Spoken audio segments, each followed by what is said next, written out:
Mheshimiwa Rais, nimeona dunia imebadilika. Mimi sijawahi kuona soko kama hii.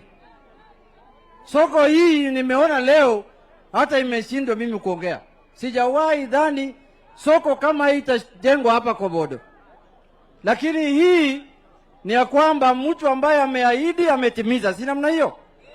Mheshimiwa Rais, ndio maana sisi kama ODM tunasema hatuwezi kuwa bila nini? Hatuwezi kuwa bila nini? Hatuwezi kuwa bila nini? Kwa sababu hii ndani ya hii broad base tumeona vile power inakaa. Kama hii soko inakuja, substation imekuja, na barabara ya Gor Mahia na kila kitu inajengwa, hakuna mtu atatoka hapa. Iko mtu atatoka hapa? Ya pili, Mheshimiwa Rais, nataka kusema hivi. Sisi kama ODM tumeamua kukaa ndani ya broad based government. Juzi nimesikia kama kiongozi kutoka huko Siaya anasema Orengo, ati kwa nini Mheshimiwa Rais anatembea? Kibaki alikuwa anakaa kwa ofisi, anafanya kazi kwa ofisi, haendi nje. Anasema kwa nini Ruto anatembea? Nataka kumjibu hapa.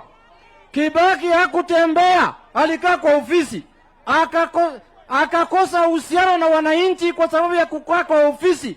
Hakujua kitu gani inaendelea nje ya ofisi yake. Sasa ilibidi uchaguzi ya 2007 ilimbidi sasa ibe uchaguzi.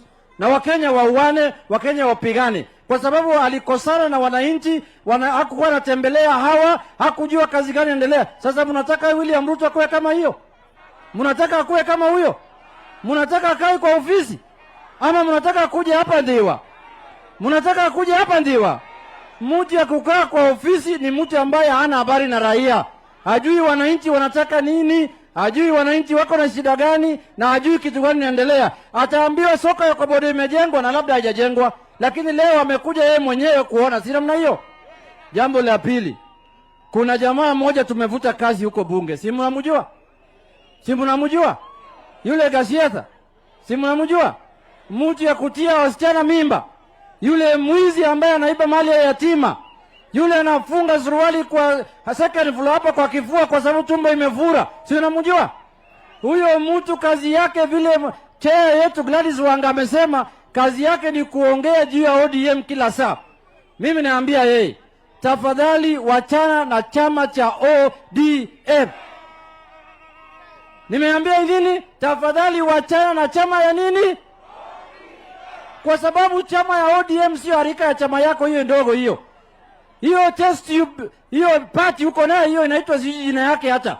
Hiyo chama na ODM haiwezi kufananishwa. Sisi tumeamua kukaa ndani ya broad base na saa hii tunajipanga kufanya harusi na chama ya UDA. Wangapi wanasema tufanye harusi na chama ya UDA? Nione hapa. Tunataka kufanya harusi na chama ya UDA. Sisi hatuwezi kuolewa ama kuoa ama kufanya harusi na vitu ndogo ndogo kama EDCP, sijui DAP, vyama vya vijiji. Sisi tunafanya harusi na chama kubwa, chama ambayo inatawala nchi ambayo inaitwa UDA. Chama kubwa hapa Kenya ni ODM, chama inafuata ni UDA. UDA wako na rais, ndio maana wako kubwa, wako na rais. Lakini sisi pia iko hapa tu. Chama kubwa ni ODM. Asanteni sana, Mungu awabariki. Asante.